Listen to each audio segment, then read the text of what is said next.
नमस्कार दोस्तों, इस वीडियो में 70वीं बीपीएससी पीटी 2024 के लिए संपूर्ण बिहार के इतिहास का सभी महत्वपूर्ण पॉइंट को केवल एक वीडियो में डिस्कस किया गया है। इस वीडियो में प्राचीन बिहार, मध्यकालीन बिहार और आधुनिक बिहार से संबंधित सारे पॉइंट शामिल हैं। ये सारे के सारे पॉइंट आपके घटना चक्र बुक से लिया गया है। अगर इस वीडियो को आप ध्यान से देख लेते हैं तो आपका एक भी प्रश्न एग्जाम में नहीं छूटेगा। ये आपके बिहार स्पेशल मास्टर वीडियो है।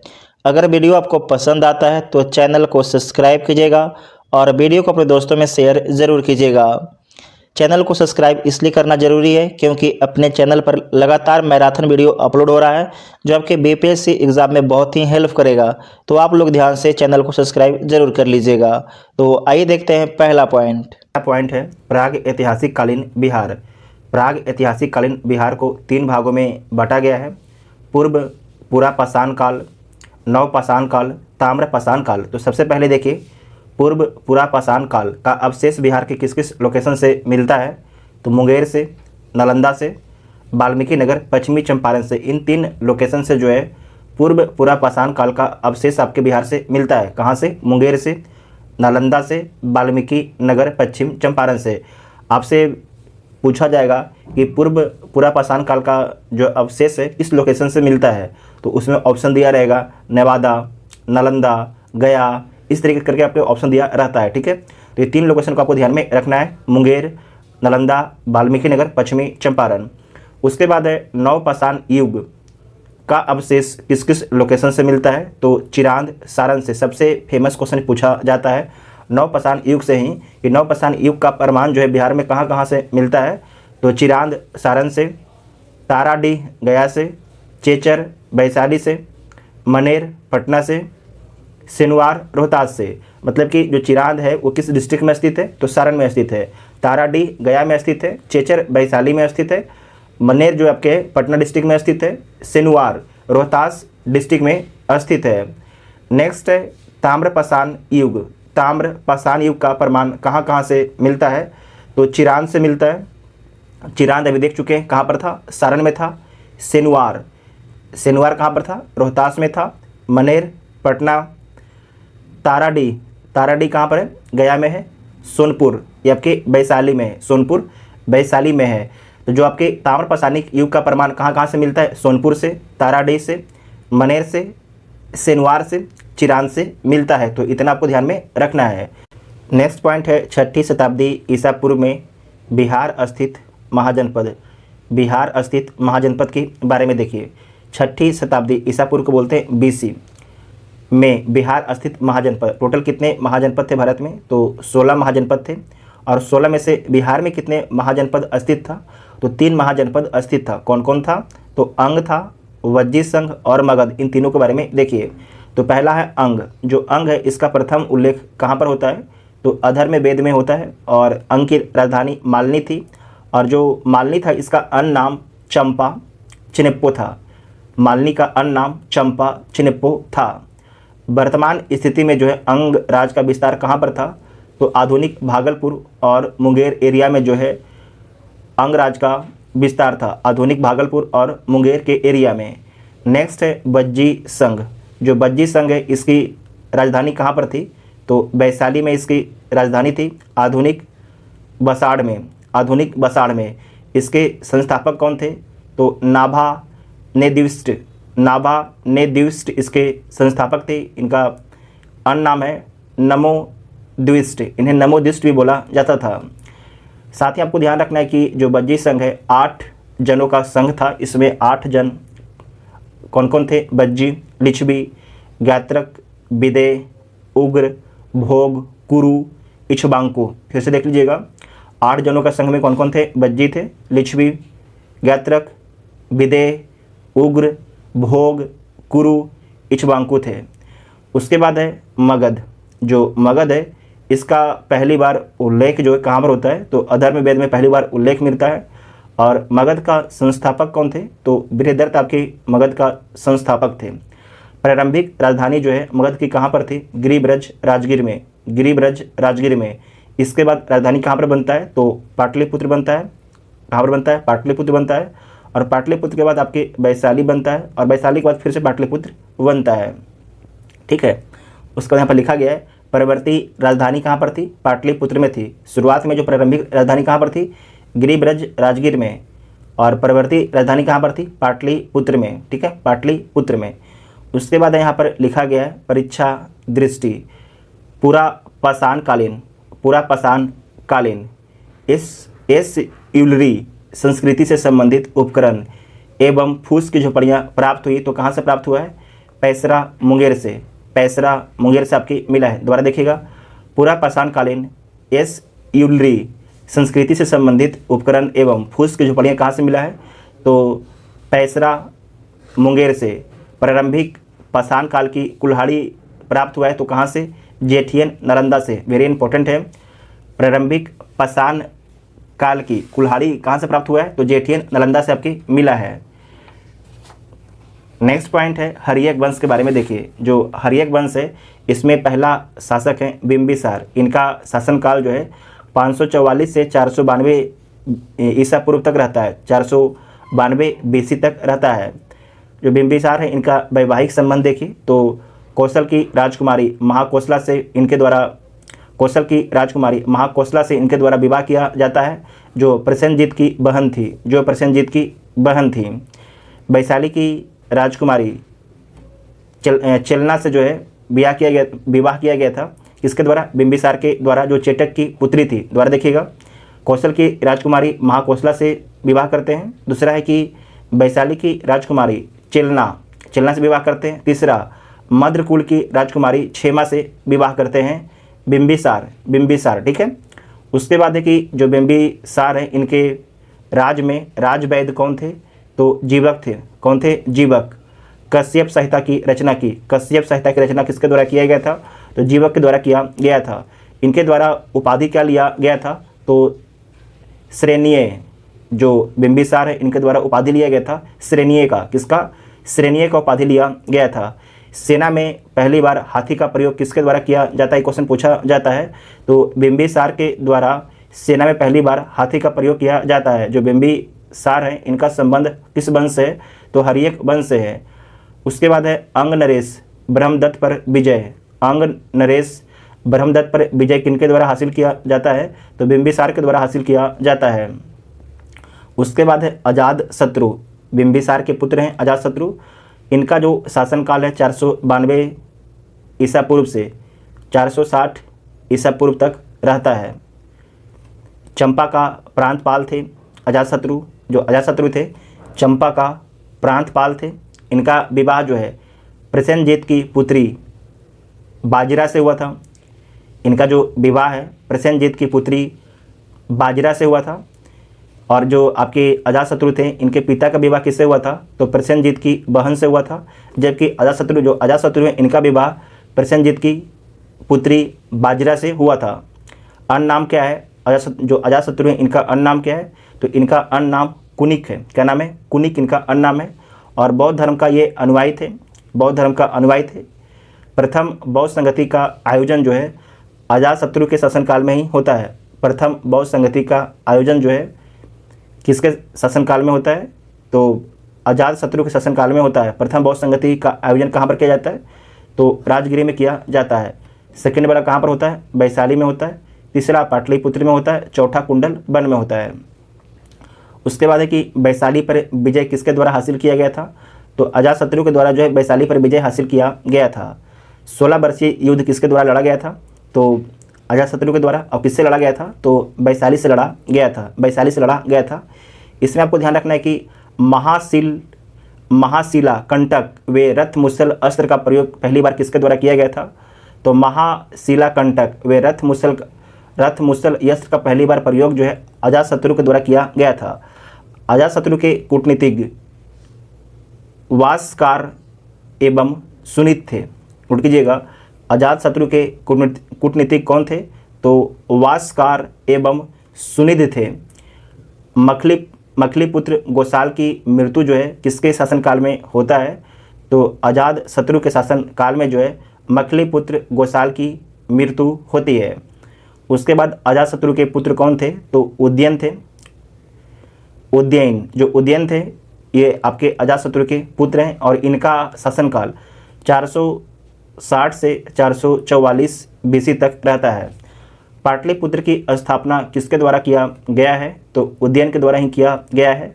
जो पाटलिपुत्र है इसका पुराना नाम क्या है? तो कुसुमपुर इसका पुराना नाम है। क्या नाम है? कुसुमपुर इसका पुराना नाम है। राजधानी का राजगिरी से पाटलिपुत्र ट्रांसफ़र किसके द्वारा किया गया था? तो उदयन के द्वारा किया गया था। ये राजगिरी जो आपके पाटलिपुत्र शहर है इसका निर्माण करवाते हैं और राजधानी को जो है राजगिरी से पाटलिपुत्र आपके ट्रांसफ़र करते हैं। उज्जैन, पाटलिपुत्र जो है गंगा नदी किनारे स्थित था। उसके बाद है जो उज्जैन के बाद उत्तराधिकारी कौन कौन है इनके? तो अनिरुद्ध हैं, मुंडक हैं, नागदशक। हर्यक वंश का अंतिम शासक कौन है? ये पूछा जाता, नोट कीजिएगा। हर्यक वंश का जो अंतिम शासक है नागदशक है। कौन है? नागदशक। नेक्स्ट है शिशुनाग वंश। शिशुनाग वंश के बारे में देखिए, अब हर्यक वंश समाप्त हो गया, अब शुरू होता है शिशुनाग वंश। तो नाग वंश का अमात वे काशी का राजपाल। नाग दशक का जो आपके हर्यक वंश हैं, हर्यक वंश का अंतिम शासक कौन थे? नाग दशक। तो नाग दशक का अमात वे काशी का राजपाल कौन थे? तो शिशुनाग थे। कौन थे? शिशुनाग। और शिशुनाग के द्वारा ही जो है शिशुनाग वंश की स्थापना की गई है। फिर से बोलते हैं, जो नाग दशक है हर्यक वंश का अंतिम शासक था। तो नाग दशक के शासन काल में जो है अमात वे काशी का राजपाल कौन था? तो शिशुनाग था। शिशुनाग था और शिशुनाग के द्वारा ही जो है शिशुनाग वंश की स्थापना की जाती है और अपनी राजधानी पाटलिपुत्र से वैशाली लेके चला जाता है। कौन? शिशुनाग। तो अब समझे कि नहीं? शुरुआत में राजधानी कहाँ पर होता है? राजगिरी में होता है, उसके बाद पाटलिपुत्र में होता है, उसके बाद आपके वैशाली होता है। कहाँ पर होता है? वैशाली होता है।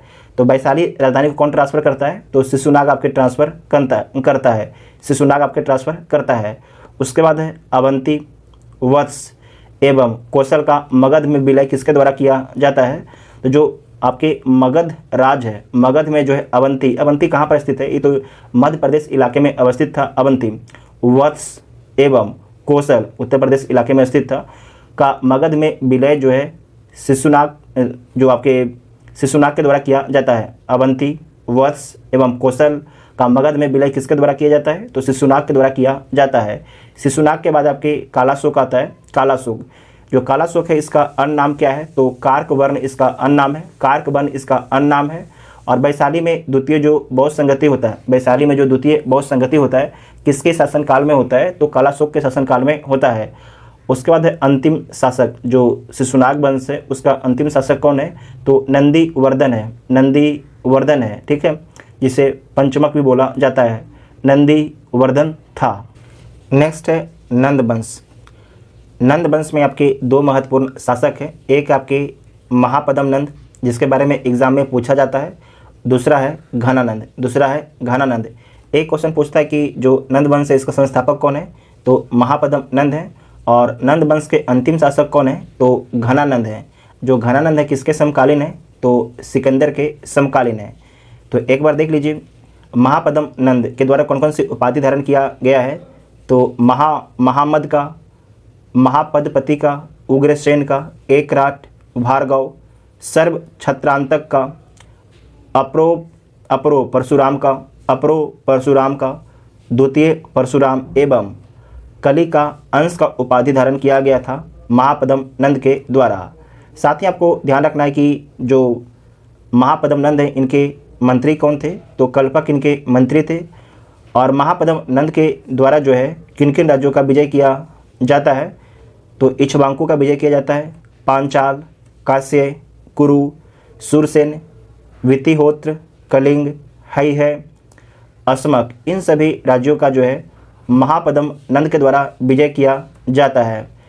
नेक्स्ट है कलिंग से जिन की मूर्ति उठा के कौन लेके आता है? तो महापद्म नंद लेके आता है। इसकी जानकारी हाथी गुफा अभिलेख से मिलता है। कुल कितने शासक होते हैं? तो 9 शासक होते हैं महापद्म नंद में।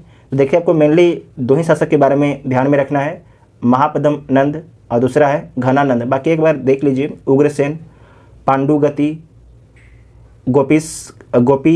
गोबी सानक, केवर्त, पांडुक, भूतपाल, राष्ट्रपाल, 10 सिद्धक, घनानंद। ठीक है, घनानंद। अंतिम शासक कौन है? घनानंद है। इनका अन्य नाम क्या है? तो अग्रमीज, औग्रसेन, जैंद्रमीज इनका अन्य नाम है। इनके सेनापति कौन थे? तो भद्रसाल इनके सेनापति थे और मंत्री शकटाल इनके मंत्री थे। और किसके समकालीन? सिकंदर के समकालीन। बस आपको इतना ही याद रखना है नंद वंश के बारे में। उसके बाद जो है मौर्य वंश की स्थापना की जाती है। मौर्य वंश की स्थापना की जाती है नंद वंश के बाद। तो जो चंद्रगुप्त मौर्य हैं वो नंद वंश की स्थापना चंद्रगुप्त मौर्य जो हैं मौर्य वंश की स्थापना करते हैं। और जो चंद्रगुप्त मौर्य हैं किसे पराजित करते हैं? तो घनानंद को पराजित करके जो है मौर्य वंश की स्थापना की जाती है। जो चंद्रगुप्त मौर्य हैं इनका अन्य नाम क्या है? तो सेंड्रोकोटस, नोट कीजिएगा, सेंड्रोकोटस, एंड्रोकोटस, सेंड्रोकोप्टस इनका अन्य नाम है। राजधानी कहाँ पर है? तो पाटलिपुत्र में राजधानी है। यूनानी नाम क्या है? तो पालीब्रोथा यूनानी नाम है। पालीब्रोथा यूनानी नाम है किसका? पाटलिपुत्र का। कभी कभी पूछ देता है कि पालीब्रोथा जो है किसका नाम है? तो पाटलिपुत्र का ही नाम है पालीब्रोथा, जो यूनानी नाम है। मृत्यु कहाँ पर होता है चंद्रगुप्त मौर्य का?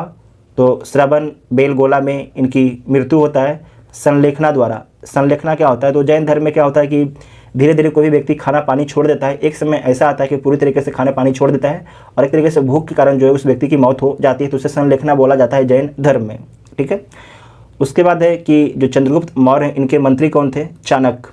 कौन थे इनके मंत्री? चाणक्य थे। वेरी वेरी इंपॉर्टेंट है। उसके बाद नेक्स्ट है चंद्रगुप्त सेलुकस युद्ध कब हुआ था? चंद्रगुप्त सेलुकस युद्ध कब हुआ था? तो 305 BC में हुआ था। किस स्थान पर हुआ था? तो सिंधु नदी किनारे में हुआ था। सिंधु नदी किनारे में हुआ था। और परिणाम क्या आया था? तो चंद्रगुप्त विजयी होता है। जो चंद्रगुप्त मौर्य है ये आपके विजयी होते हैं। सेलुकस की पुत्री हेलेना का चंद्रगुप्त से विवाह होता है। जो सेलुकस की पुत्री हैं उनकी नाम है हेलेना। हेलेना से जो है चंद्रगुप्त मौर्य का विवाह होता है युद्ध हारने के बाद। सेलुकस का राजदूत मेगास्थनीज भारत आया। ध्यान रखिएगा, जो मेगास्थनीज है किसका राजदूत था? तो सेलुकस का राजदूत था। सेलुकस का राजदूत था। नेक्स्ट है चंद्रगुप्त द्वारा सेलुकस से प्राप्त क्षेत्र। चंद्रगुप्त द्वारा जो है सेलुकस से कौन कौन सा क्षेत्र आपके प्राप्त होता है? तो एरिया हेरात मिलता है। जब चंद्रगुप्त और सेलुकस का युद्ध होता है उसमें सेलुकस पराजित हो जाता है। तो सेलुकस के द्वारा जो है चंद्रगुप्त मौर्य को कुछ क्षेत्र दिया जाता है। कौन कौन सा क्षेत्र? तो एरिया जिसे आज हेरात बोला जाता है, अराकोसिया जिसे आज कंधार बोला जाता है, या दोनों अफगानिस्तान में स्थित है। उसके बाद है जेंड्रोसिया मकरान को दिया जाता है, वर्तमान में मकरान। उसके बाद है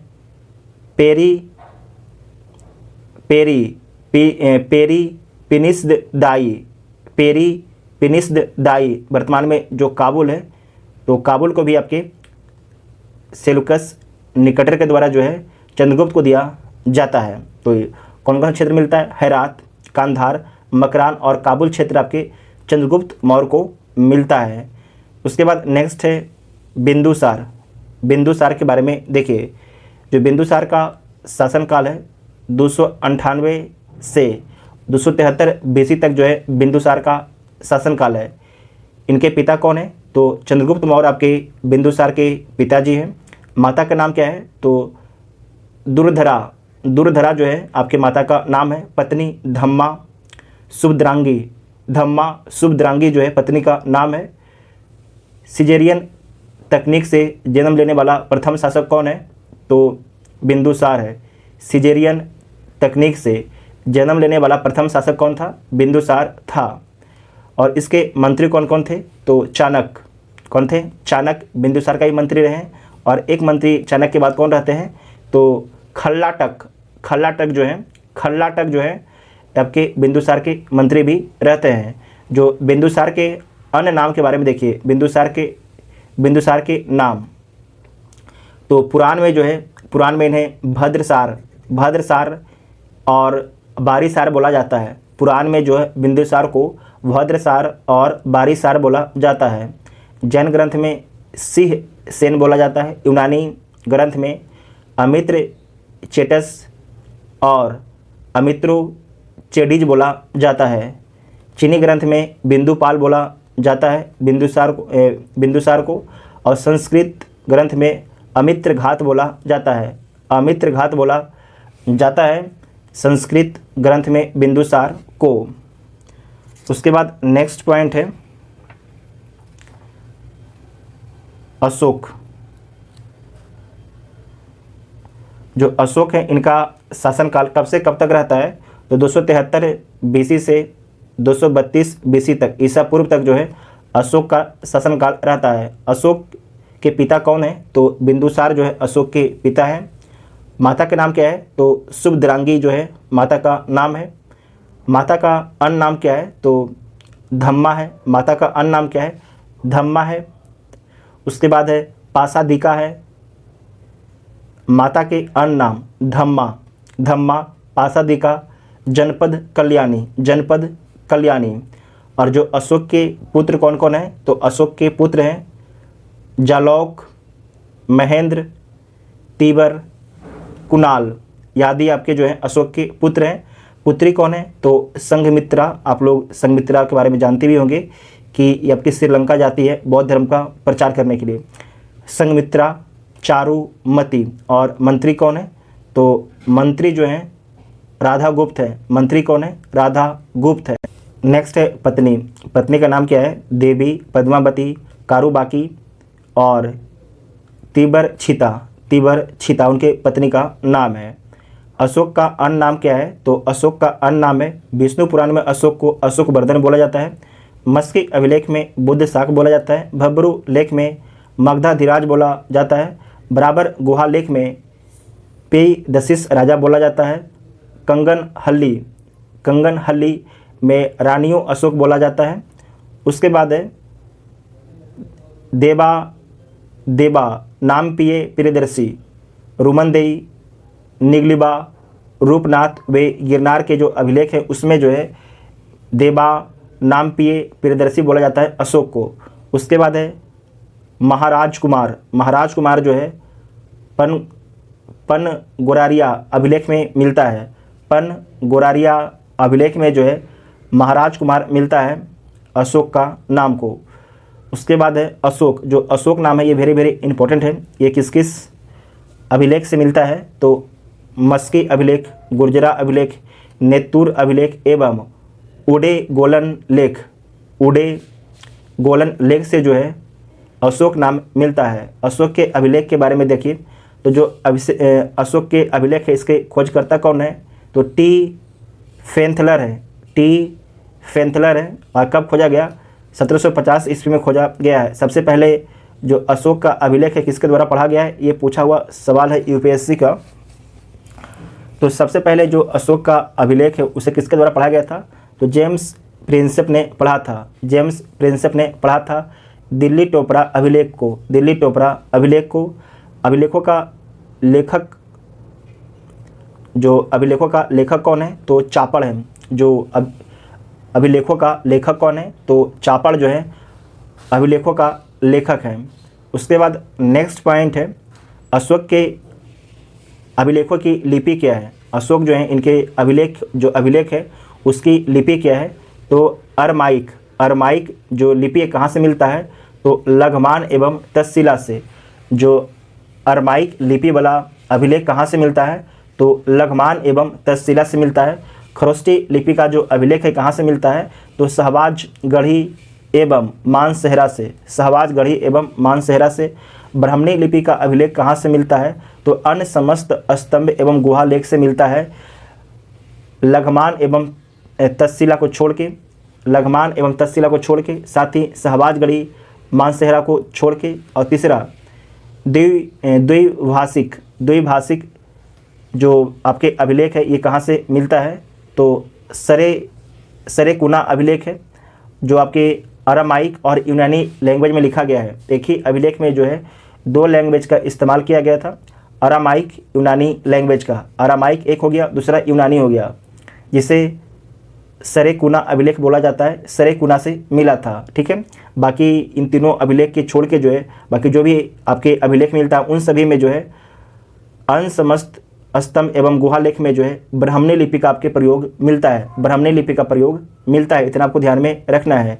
बिहार में स्थित अशोक के अभिलेख के बारे में देखिए तो जो लघु शिलालेख है कहाँ पर स्थित है, तो सासाराम में स्थित है। उसके बाद स्तंभ लेख के बारे में देखिए, जो स्तंभ लेख आपके स्थित है लौरिया जो आपके स्तंभ लेख है ये आपके कहाँ पर मिलता है, तो नंदनगढ़ पश्चिम चंपारण में।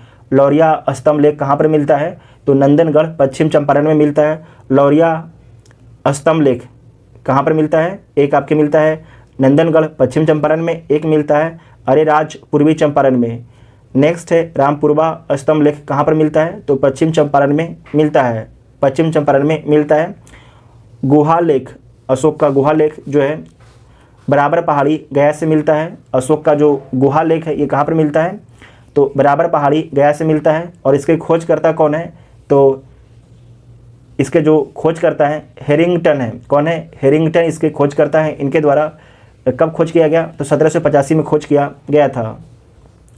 अशोक कालीन विदेशी शासक कौन है, अशोक कालीन विदेशी शासक के बारे में देखिए। उस समय जो है एंटीओकस के शासक कौन थे, तो भारतीय नाम जो है अंतियोक था। भारतीय नाम जो आपके हैं एंटीओकस के शासक का अंतियोक था। और जो अंटियोकस है वर्तमान को आपके जो वर्तमान में जो है सीरिया है उसे बोला जाता था, वर्तमान में जो आज सीरिया है उसे बोला जाता था अंटियोकस राज। नेक्स्ट है टॉलमी फिलाडेल्फस। इसका भारतीय नाम क्या था, तो तुर्मे था। टॉलमी फिलाडेल्फस का जो भारतीय नाम क्या है, तुर्मे है। और वर्तमान देश आपके मिस्र में टॉलमी फिलाडेल्फस का वर्तमान में आपकी विस्तार था। यहाँ पर देखिए जो एंटीओकस है, एंटीओकस नाम है, इसका भारतीय नाम क्या है, तो अंतियोक है। जो सीरिया वर्तमान के सीरिया में इनका राज था। और जो टॉलमी फिलाडेल्फस है इनका भारतीय नाम क्या है, तो तुर्मय है। और वर्तमान में जो मिस्र है वहाँ पर इनके राज का विस्तार था। उसके बाद नेक्स्ट है एंटीगोनस। इसका पहले एंटीयोकस देखे, अब देखिए एंटीगोनस। इनका भारतीय नाम क्या था, तो अंतकिनी था, अंतकिनी। और किस देश में इनका विस्तार था, तो मकदुनिया में इनका विस्तार था। उसके बाद है मगध में तो यही थे, खुद अपने आप अशोकी थे। मगध है, मगध का भारतीय नाम क्या है, तो मग है। और किस देश में इनका राज था वर्तमान में, तो साइरिन या सीरीन में जो है मगध राज का विस्तार था, साइरिन या सीरीन में। नेक्स्ट है एलेक्जेंडर। जो एलेक्जेंडर है इनका भारतीय नाम क्या था, तो अलिक सुंदर। अलेक्जेंडर का भारतीय नाम क्या था, अलिक सुंदर भारतीय नाम था। और किस देश में इनका विस्तार था, तो एपीरस में इनका विस्तार था, एपीरस में इनका विस्तार था। मौर्यकालीन प्रांत एवं राजधानी के बारे में देखिए, मौर्यकालीन प्रांत एवं राजधानी के बारे में देखिए। तो जो उत्तरापथ है इसकी राजधानी कहाँ पर था, तो तक्षशिला में था। कहाँ पर था, तक्षशिला में थे। उसके बाद जो अवंती है इसकी राजधानी कहाँ पर था, उज्जैनी। कहाँ था, उज्जैनी में था। उज्जैनी में आपके अवंती का राजधानी था महीबमती उज्जैनी को बोला जाता है। जो दक्षिणापथ है इसकी राजधानी कहाँ पर था, तो सुवर्णगिरी में इसकी राजधानी था। उसके बाद है प्राची का राजधानी पाटलिपुत्र में था। कलिंग की राजधानी आपके तोसी में था। इतना आपको ध्यान में रखना है। नेक्स्ट है शुंग वंश के बारे में देखिए। तो जो शुंग वंश का संस्थापक कौन था, तो पुष्यमित्र शुंग आपके शुंग वंश का संस्थापक था। और पुष्यमित्र शुंग के द्वारा दो आपके अश्वमेध यज्ञ किया जाता है। पुष्यमित्र शुंग के पुरोहित कौन थे, तो पतंजलि थे। कौन थे, पतंजलि थे। धनदेव का अयोध्या अभिलेख से जो है 2 अश्वमेध यज्ञ कराने का साक्ष्य मिलता है। और जो आपके पुष्यमित्र शुंग है इनके द्वारा सेनानी, औद, भिज, कौशलाधीप आदि की उपाधि धारण किया गया था। सेनानी, औद, भिज, कौशलाधीप का उपाधि धारण किया गया था पुष्यमित्र शुंग के द्वारा। कुल कितने शासक होते हैं आपके शुंग वंश में, तो 10 शासक होते हैं। अंतिम शासक कौन है, तो देवभूति है। अंतिम शासक कौन है, तो देवभूति है। और राजधानी कहाँ पर था, तो पाटलिपुत्र आपके राजधानी था। नेक्स्ट है कन्नौ वंश। संस्थापक कौन है, तो याद रखिएगा वासुदेव संस्थापक हैं।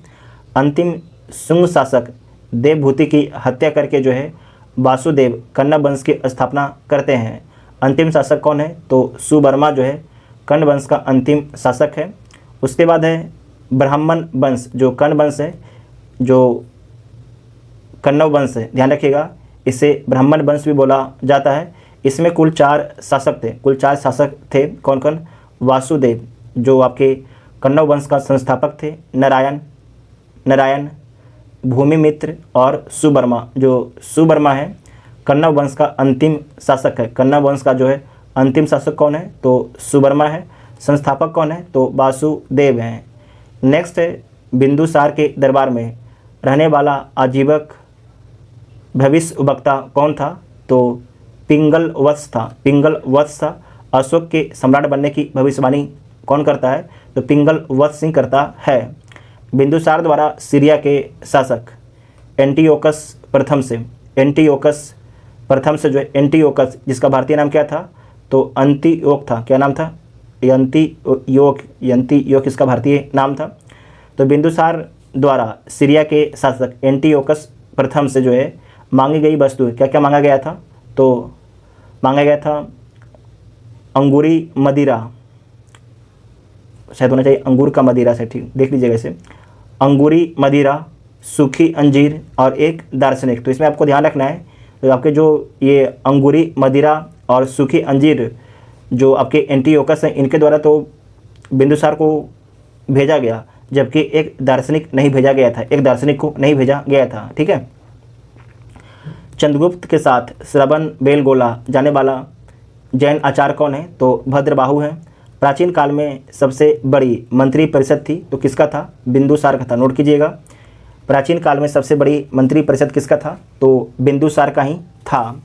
नेक्स्ट है बिंदुसार के प्रथम पुत्र कौन है? सुसीम जो सबसे बड़ा है, अशोक तीव्र सबसे छोटा है। सबसे बड़ा पुत्र कौन है बिंदुसार के? तो सुसीम है, सबसे बड़ा पुत्र है। जो अशोक है, अशोक तीव्र, ये सबसे छोटा पुत्र था। नेक्स्ट है पाल वंश। पाल वंश युगीन बिहार के बारे में देखिए। जो पाल वंश है इसका संस्थापक कौन है? तो गोपाल इसका संस्थापक है। और पाल वंश की स्थापना जो है 1750 में किया गया था गोपाल के द्वारा। और जो गोपाल है इनका जो शासनकाल है 1750 से 1770 तक रहता है। मगध पर अधिकार किसके द्वारा किया जाता है? तो गोपाल के द्वारा किया जाता है। जो उदंतपुरी विश्वविद्यालय है इसकी स्थापना भी जो है गोपाल के द्वारा ही किया जाता है। जो गोपाल है उदंतपुरी विश्वविद्यालय की स्थापना किसके द्वारा किया जाता है? तो गोपाल के द्वारा ही किया जाता है। नेक्स्ट है धर्मपाल। जो धर्मपाल है इनका शासनकाल 1770 से 1810 तक रहता है। इनको कौन सी उपाधि दी जाती है? तो उत्तरापथ स्वामी। ये पूछा जाता है कि उत्तरापथ स्वामी की उपाधि किसे दी गई है? तो धर्मपाल को दिया गया है। धर्मपाल को दिया गया है। विक्रमशिला विश्वविद्यालय भागलपुर में स्थापना किसके द्वारा किया गया था? तो जो विक्रमशिला विश्वविद्यालय जो भागलपुर में स्थित है इसकी स्थापना धर्मपाल के ही द्वारा किया गया था। सोमपुरी बिहार का निर्माण जो है धर्मपाल के द्वारा ही किया गया था। उसके बाद है देवपाल। इनका शासनकाल जो है 810 से 850 तक रहता है। राजधानी मुंगेर रहता है। प्रतिहार शासक मिहिर भोज पर विजय कौन हासिल करते हैं? तो देवपाल हासिल करते हैं। नालंदा में जावा के शासक बालपुत्र देव द्वारा छात्रावास का निर्माण कराया जाता है। तो देवपाल के शासनकाल के समय ही नालंदा का आचार्य वीरदेव होते हैं। नालंदा का आचार्य कौन होते हैं? तो आचार्य वीरदेव होते हैं देवपाल के शासनकाल के समय। ये भी क्वेश्चन पूछा आपसे जा सकता है। उसके बाद है मगध का उत्तर गुप्त वंश। मगध का उत्तर गुप्त वंश राजधानी पाटलिपुत्र है। संस्थापक कृष्णगुप्त हैं और अभिलेख अप्सरगढ़ लेख, अप्सरगढ़ से इसकी जानकारी मिलता है। नेक्स्ट है सेन वंश। इसके संस्थापक कौन थे? तो सामंत सेन इसके संस्थापक थे। सर्वाधिक शक्तिशाली शासक कौन थे? तो विजय सेन जो है सर्वाधिक शक्तिशाली शासक थे। कर्नाट वंशीय नानदेव पर विजय किसके द्वारा हासिल किया गया था? तो कर्नाट वंशीय नानदेव पर विजय जो हासिल किया गया था विजय सेन के द्वारा ही हासिल किया गया था। उसके बाद है बल्लाल सेन दान सागर वे अद्भुत सागर नामक ग्रंथों की रचना किसके द्वारा किया गया था? तो सामंत सेन के द्वारा किया गया था। सामंत सेन के द्वारा किया गया था। उसके बाद है अंतिम शासक कौन है सेन वंश का, तो लक्ष्मण सेन है। दरबारी कवि कौन है, तो गीत गोविंद के रचयिता जयदेव। नोट कीजिएगा, वेरी वेरी इंपॉर्टेंट है, आपसे पूछा जा सकता है कि जो जयदेव हैं किसके दरबारी कवि थे, तो लक्ष्मण सेन के दरबारी कवि थे। लक्ष्मण सेन का संबंध किस वंश से है, तो सेन वंश से इसका संबंध है। बख्तियार खिलजी द्वारा आपके जो है लक्ष्मण सेन को पराजित किया जाता है। बख्तियार खिलजी के द्वारा जो है लक्ष्मण सेन को पराजित किया जाता है।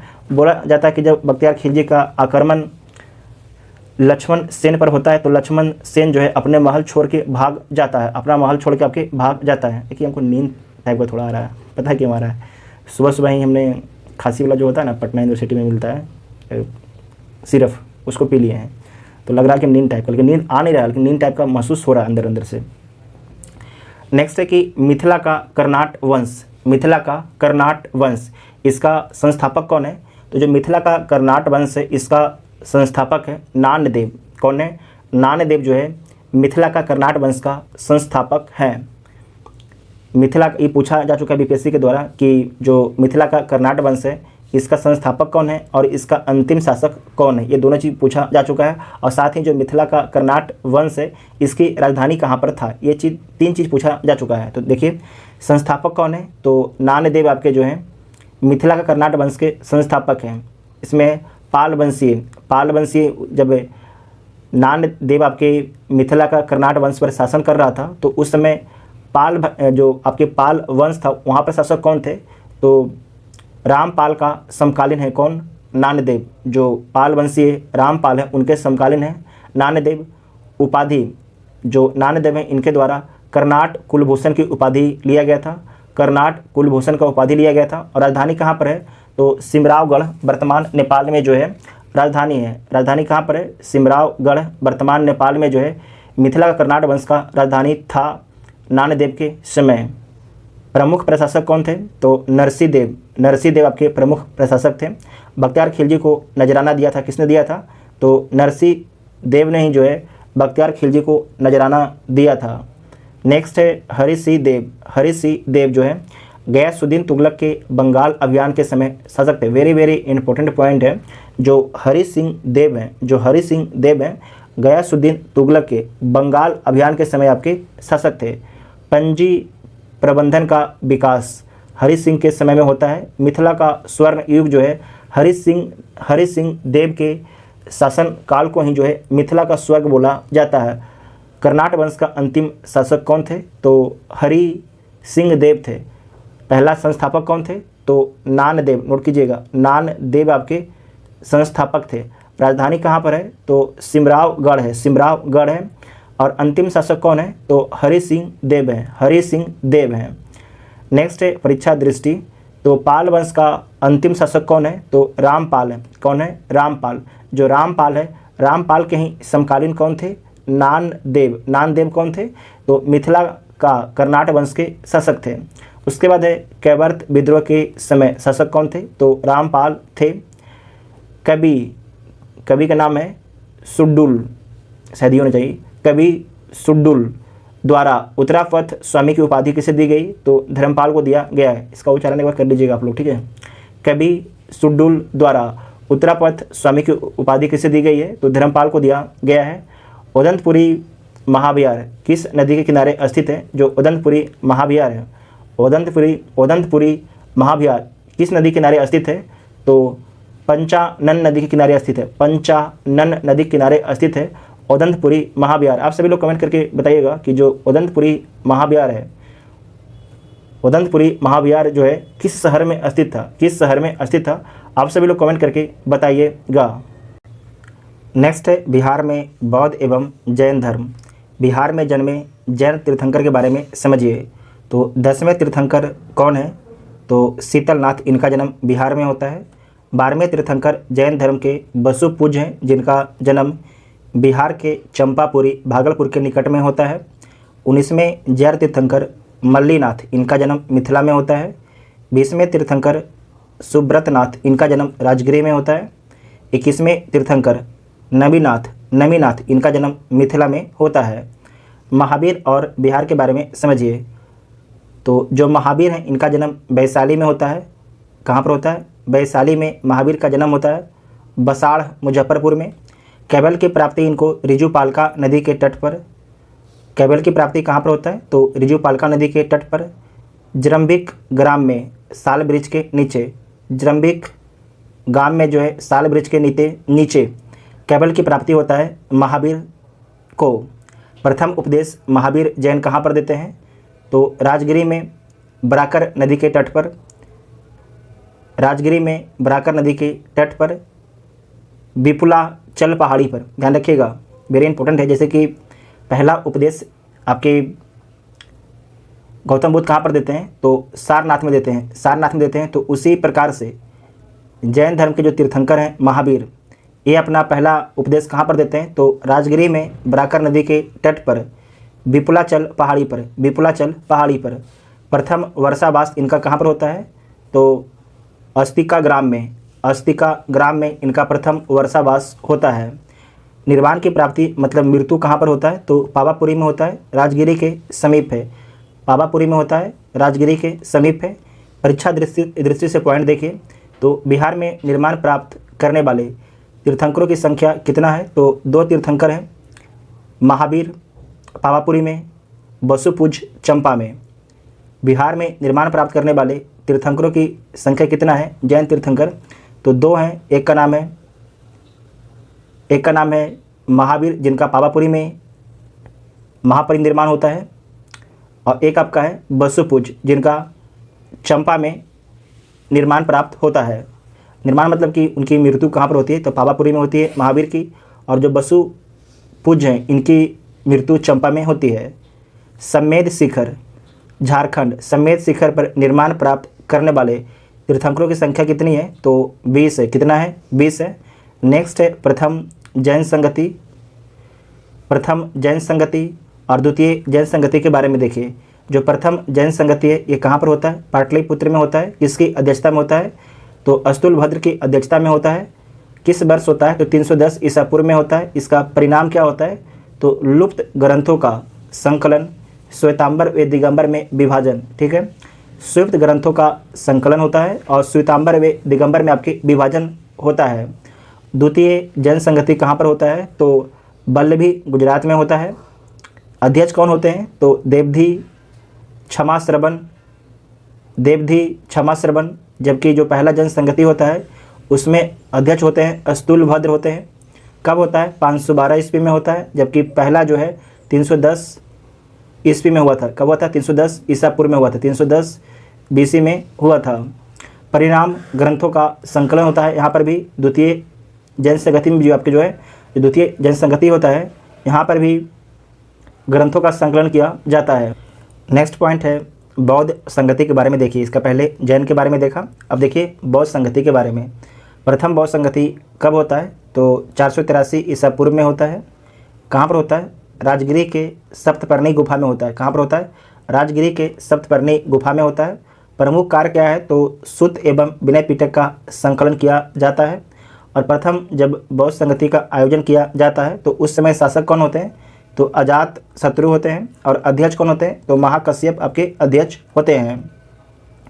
द्वितीय बौद्ध संगति का आयोजन कब होता है 383 ईसा पूर्व में होता है। कहाँ पर होता है वैशाली में होता है। अध्यक्ष कौन होते हैं सुब्बा कामी होते हैं, शासक कालाशोक होते हैं। प्रमुख कार्य अस्तवीर एवं महासंघिक में विभाजन, अस्तवीर एवं महासंघिक में आपकी विभाजन हो जाता है। नेक्स्ट है तृतीय बौद्ध संगति। तृतीय बौद्ध संगति कहाँ पर होता है, तृतीय जो बौद्ध संगति है ये कहाँ पर होता है तो पाटलिपुत्र में होता है। कहाँ पर होता है पाटलिपुत्र में होता है। तो देख लीजिए तृतीय जो बौद्ध संगति है कब होता है 247 ईसा पूर्व में होता है। कहाँ पर होता है पाटलिपुत्र में होता है। अध्यक्ष कौन है तो मोगली पुतस इसके अध्यक्ष हैं। शासक अशोक हैं। प्रमुख कार्य अभिधम पिटक का संकलन किया जाता है, अभिधम पिटक का संकलन किया जाता है। चतुर्थ बौद्ध संगति कहाँ पर होता है तो कुंडलवन जम्मू कश्मीर में होता है। पहली शताब्दी में होता है। कब होता है पहली शताब्दी में होता है। शासक कौन होते हैं तो कनिष्क आपके शासक होते हैं। प्रमुख कार्य क्या है तो हीनयान एवं महायान में जो आपके विभाजन हो जाता है किसका बौद्ध धर्म का जो है विभाजन हीनयान और महायान में होता है। कब तो चतुर्थ बौद्ध संगति में होता है। और अध्यक्ष कौन है तो वसुमित्र वेरी वेरी इंपॉर्टेंट है। और उपाध्यक्ष के बारे में खूब पूछा जाता है कि चतुर्थ बौद्ध संगति का उपाध्यक्ष कौन है, तो अश्व घोष है, अश्व घोष है, इतना आपको ध्यान में रखना है। बिहार में स्थित बौद्ध महाविहार के बारे में देखिए। कुम्हरार महाविहार कहाँ पर स्थित है, पटना में स्थित है। कुम्हरार महाविहार कहाँ पर है, तो पटना में स्थित है। तिलधक महाविहार, तिलधक महाविहार कहाँ पर अवस्थित है, तो नालंदा के समीप तिल्लास गांव में अवस्थित है। नालंदा के समीप जो है तिल्लास गांव में अवस्थित है। जगदल महाविहार, जगदल महाविहार अवस्थिति गंगा व तोया नदी के संगम पर जगदल गांव बांग्लादेश में स्थित है। संस्थापक पाल वंशीय शासक रामपाल जगदल महाविहार के संस्थापक थे। लौरिया नंदनगढ़ महाविहार, लौरिया नंदनगढ़ महाविहार इसकी स्थिति कहाँ पर है, तो वर्तमान बेतिया में पश्चिमी चंपारण जिला में स्थित है और टकसाल के साथ मिलता है लौरिया नंदनगढ़ महाविहार से।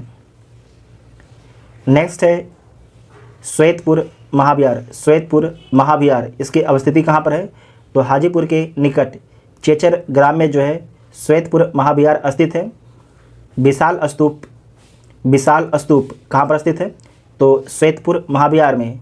संभवतः आनंद के द्वारा बनवाया गया है श्वेतपुर महाविहार, किसके द्वारा, संभवतः जो आनंद के द्वारा बनवाया गया है।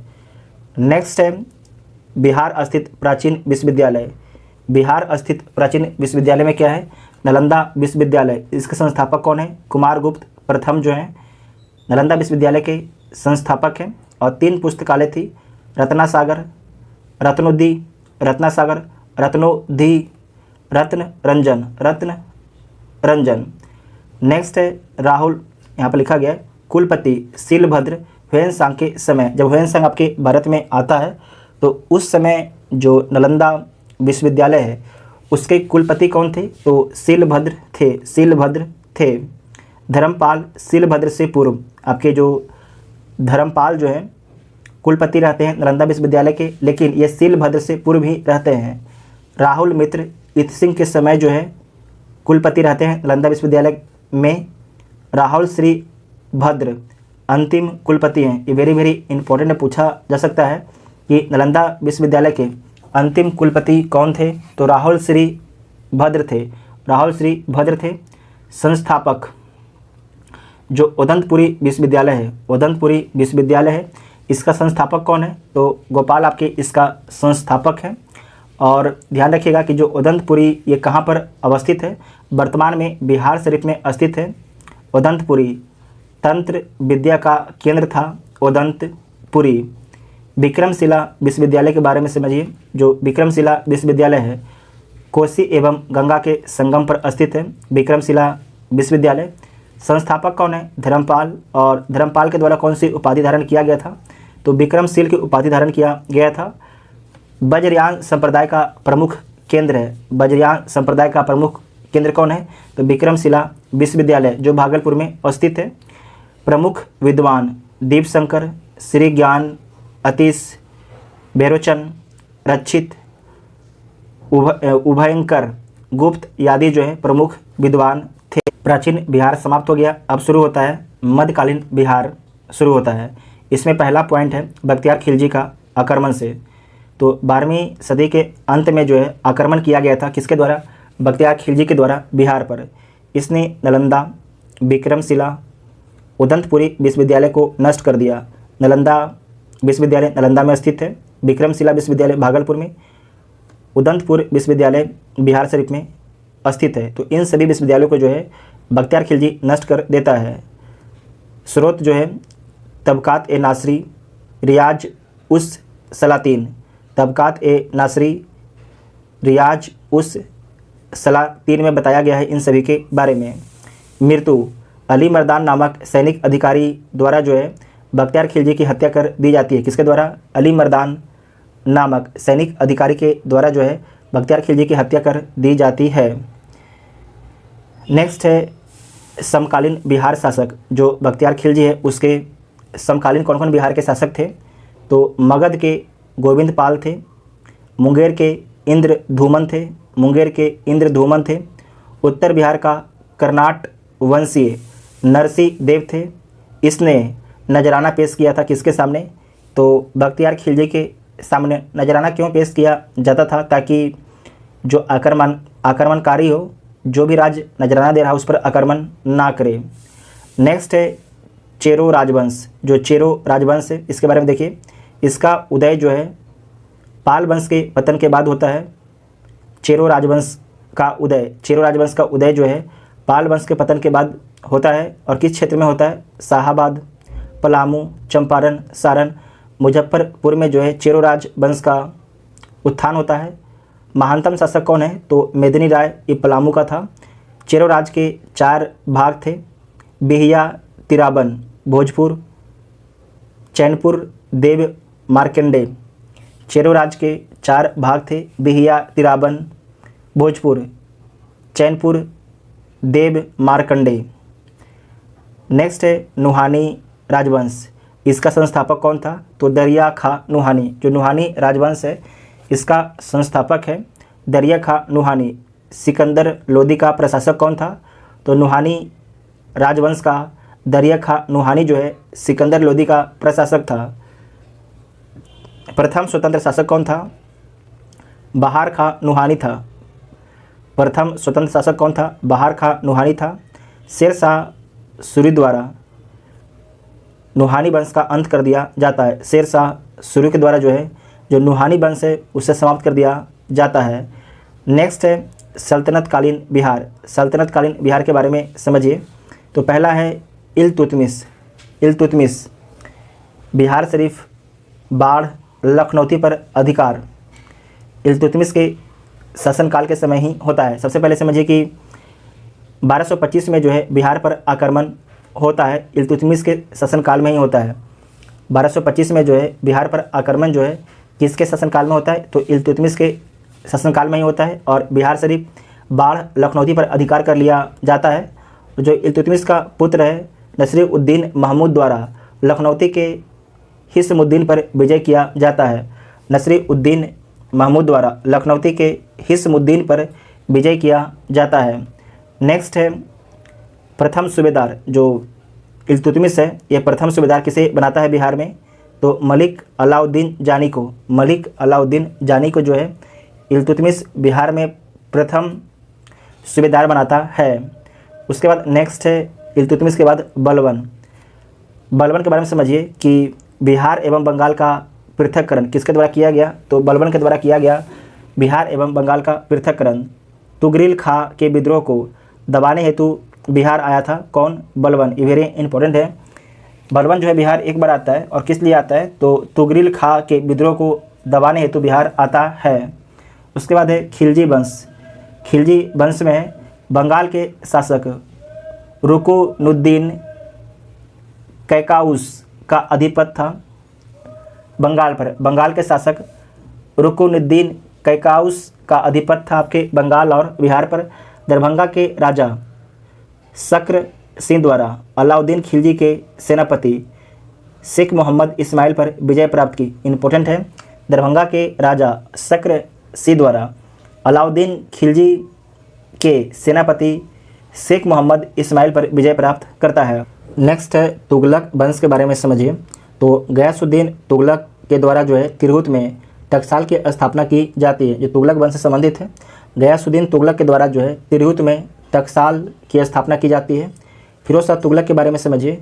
जामा मस्जिद का निर्माण दरभंगा में किसके द्वारा करवाया गया? तो फिरोज शाह तुगलक के द्वारा करवाया गया।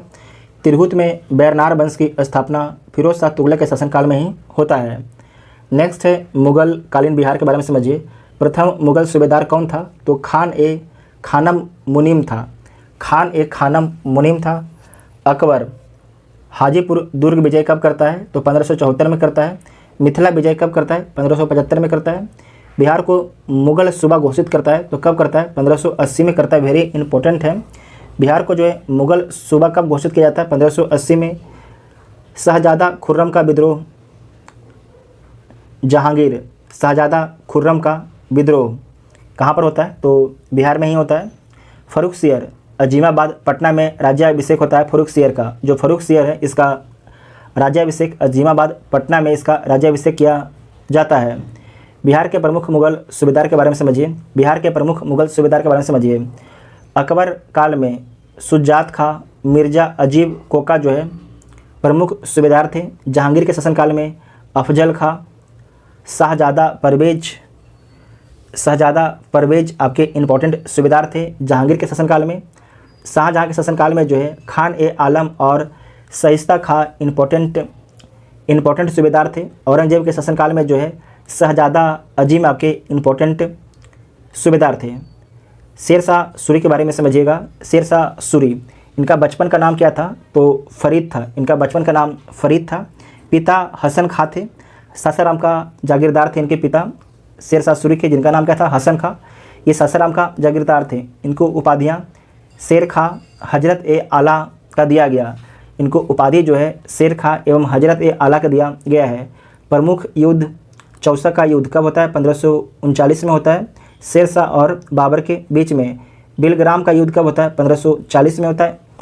प्रमुख जो चौसा युद्ध था 1539 में होता है, जबकि जो बिलग्राम का युद्ध है 1540 में होता है। शेरशाह और हुमायूं के बीच में ही होता है।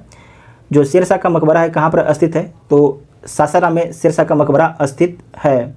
नेक्स्ट है बिहार के मध्यकालीन अभिलेख के बारे में समझिए। बिहार के मध्यकालीन अभिलेख के बारे में समझना है कि बुद्ध सेन का बोधगया अभिलेख। बिहार के मध्यकालीन अभिलेख में समझिए कि बुद्ध सेन का बोधगया अभिलेख, बिहार शरीफ अभिलेख, संग्राम गुप्त का पंचोभ ताम्रपत्र, फिरोज तुगलक का राजगीर जैन अभिलेख, शेरशाह का भभुआ अभिलेख, बल्लाल सेन का सनोखर अभिलेख, मोहम्मद बिन तुगलक का बेनीबन अभिलेख, मोहम्मद बिन तुगलक का बेनीबन अभिलेख।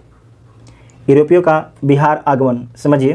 यूरोपियों का बिहार आगमन, पहला है पुर्तगाली। सर्वप्रथम आगमन बिहार में किसका होता है? तो पुर्तगाली में होता है। और इनका व्यापारिक केंद्र कहाँ पर होता है? तो हुगली बंगाल में इनका व्यापारिक केंद्र रहता है। सोरा व्यापार के लिए बिहार में आते हैं। सोरा व्यापार के लिए आपके बिहार में आते हैं पुर्तगाली। उसके बाद समझिए डच। प्रथम फैक्ट्री डच कहाँ पर लगाते हैं? पटना में लगाते हैं। कब लगाते हैं? 1632 में लगाते हैं। सूती वस्त्र, अफीम वे नील का निर्यात करते हैं। बिहार से जो है सूती वस्त्र, अफीम वे नील का निर्यात करते हैं। उसके बाद है अंग्रेज। प्रथम फैक्ट्री की स्थापना पटना में 1620 में किया जाता है, लेकिन ये फैक्ट्री असफल रहता है। पटना में गोलघर का निर्माण 1786 में किया जाता है लॉर्ड कॉर्नवालिस के द्वारा। प्रथम अंग्रेज मजिस्ट्रेट चार्ल्स फ्रांसिस ग्रांड है। प्रथम अंग्रेज मजिस्ट्रेट कौन है? चार्ल्स फ्रांसिस ग्रांड है। 1865 में अंग्रेज यात्री जॉन मार्शल और पीटर मूडी जो हैं अंग्रेज यात्री हैं। जॉन मार्शल और पीटर मूडी। नेक्स्ट है आधुनिक बिहार का इतिहास के बारे में समझिए। मॉडर्न बिहार के बारे में समझिए। प्रमुख विद्रोह, प्रमुख विद्रोह में पहला है नोनिया विद्रोह। जो नोनिया विद्रोह है ये किस क्षेत्र में हुआ था? तिरहुत, हाजीपुर, सारण एवं पूर्णिया में हुआ था। किस कारण से हुआ था? तो सोरा के व्यापार के लिए हुआ था। सोरा का व्यापार के लिए हुआ था नोनिया विद्रोह। नोनिया समुदाय के द्वारा किया गया था। नोनिया एक आपके समुदाय है बिहार में, उसके द्वारा किया गया था। नोनिया विद्रोह कब हुआ था? 1770 से 1800 में हुआ था। उसके बाद है तामड़ विद्रोह। तामड़ विद्रोह 1789 से 1832 तक होता है। तामड़ विद्रोह क्षेत्र छोटा नागपुर में होता है। उराव जनजाति के द्वारा किया जाता है। उराव जनजाति के द्वारा किया जाता है। कारण जमींदारों का विरोध था। जमींदारों का विरोध करना इसमें कारण था। नेतृत्वकर्ता कौन है? तो विष्णु मुंडा और मौजी मुंडा। नेतृत्वकर्ता कौन है तमाड़ विद्रोह के? तो विष्णु मुंडा और मौजी मुंडा। बहावी आंदोलन के बारे में समझिएगा। तो जो बहावी आंदोलन है इसका भारत में संस्थापक कौन है? सैयद अहमद बरेलवी। रायबरेली उत्तर प्रदेश से इनका संबंध है। और जो आपके बहावी आंदोलन है इसके प्रवर्तक कौन है? मोहम्मद अब्दुल वहाब। ये अरब से इनका संबंध है। मोहम्मद अब्दुल वहाब का ध्यान रखिएगा। जो बहावी आंदोलन है इसके प्रवर्तक भारत में कौन है?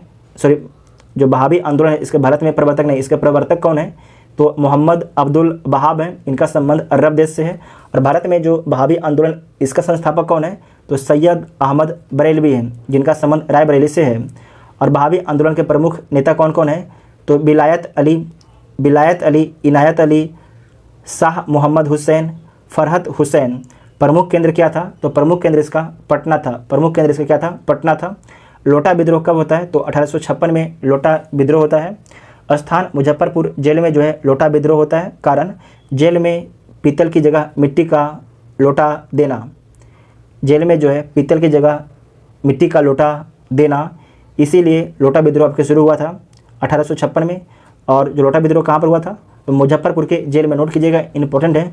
लोटा विद्रोह कहाँ हुआ था? तो मुजफ्फरपुर के आपके जेल में होता है लोटा विद्रोह। उसके बाद है पहाड़ियाँ विद्रोह 1772 से 1780। पहाड़ियाँ विद्रोह 1772 से 1780 के बीच में होता है पहाड़ियाँ विद्रोह। किस स्थान पर होता है? तो संस्थाल परगना में होता है। नेतृत्वकर्ता करिया पुलहर चेंगरू संबरिया, करिया पुलहर चेमरू संबरिया के द्वारा जो है पहाड़िया विद्रोह का नेतृत्व किया गया था। परिणाम क्या होता है? पहाड़िया सरदार प्लस अंग्रेज के बीच में समझौता होता है। परिणाम क्या निकलता है पहाड़िया विद्रोह का? पहाड़िया सरदार प्लस अंग्रेज के बीच में समझौता होता है। और अंग्रेज प्रशासक जो है अगस्टक क्लीवलैंड है। उस समय जब पहाड़िया विद्रोह होता है 1772 से 1780 में, तो उस समय अंग्रेज प्रशासक कौन है? तो अगस्टक क्लीवलैंड है। अगस्टक क्लीवलैंड है। नेक्स्ट है ताना भगत आंदोलन कब होता है? तो 1914 से स्वतंत्रता तक चलता रहता है ताना भगत आंदोलन। प्रारंभिक इसका नाम क्या है? तो कुरख धर्म इसका प्रारंभिक नाम है। प्रमुख नेतृत्वकर्ता जतरा भगत हैं, जिन्हें जर्मन कैसर बाबा के नाम से जाना जाता है। इसकी प्रकृति क्या है? तो धार्मिक एवं आर्थिक सुधार है। गांधीवादी आंदोलन में सम्मिलन है ताना भगत आंदोलन। कोल विद्रोह कब शुरू होता है? तो 1831 से 32 तक चलता है। कोल विद्रोह छोटा नागपुर क्षेत्र में होता है। कारण चावल की शराब हड़िया पर उत्पादन शुल्क, सिगराई मानकी के अधिकार छीना जाना, दीकुओं के द्वारा शोषण। दीकू किसे बोलते थे? तो जो आपके बाहर के लोग होते थे उसे आदिवासी लोग दीकू बोलते थे। इसके नेतृत्वकर्ता कौन है? तो बुद्धू भगत गंगा नारायण। परिणाम विनिमयन रेगुलेशन का आरोपण, ब्रिटिश प्रशासन कैप्टन थॉमस बिलिंगसन। नेक्स्ट है संथाल विद्रोह। संथाल, इस लाइन को आप लोग समझने का प्रयास कीजिएगा। इस लाइन को, ठीक है, इस लाइन को हमें समझ में नहीं आया है, आप लोग समझ लीजिएगा। नेक्स्ट है संथाल विद्रोह। संथाल विद्रोह जो है कब होता है? तो डेट, इसमें डेट जरूर याद रखिएगा, डेट पूछा जाता है। तो संथाल विद्रोह जो है 1855 से 56 के बीच में होता है। जो कोल विद्रोह था कब से कब तक हुआ था? 1831 से 32 तक होता है। जबकि जो संथाल विद्रोह 1855 से 56 ईस्वी तक होता है। किस क्षेत्र में होता है? तो दामिन ए कोह क्षेत्र में होता है। दामिन ए कोह क्षेत्र में होता है। कारण दीकू का शोषण। नेतृत्वकर्ता सिद्धू कान्हू चांद भैरव है। अंग्रेज प्रशासक कैप्टन अलेक्जेंडर है। और परिणाम दामिनी ए कोह का नाम परिवर्तित, नया नाम संथाल परगना रखा गया। संथाल परगना काश्तकारी अधिनियम 1860 आपके पारित किया जाता है। संथाल परगना काश्तकारी अधिनियम 1860 को पारित किया जाता है। नेक्स्ट है बिहार 1857 की क्रांति के बारे में समझिए। बिहार 1857 क्रांति के बारे में समझना है। रोहिणी विद्रोह, स्थान देवघर जिला वर्तमान झारखंड का रोहिणी ग्राम में आपके जो है विद्रोह होता है। समय 12 जून 1857 को होता है। सेना की 32वीं रेजिमेंट के द्वारा अंग्रेज अधिकारी कौन होते हैं? विलियम पटना के कमिश्नर होते हैं। और मेजर जनरल लोआयट दानापुर के सैन्य मुख्यालय प्रमुख हैं। उस समय दानापुर के सैन्य मुख्यालय प्रमुख कौन थे? मेजर जनरल लोआयट थे। और पटना के कमिश्नर कौन थे? तो विलियम थे। नेक्स्ट है पटना में विद्रोह। पटना में विद्रोह कब होता है?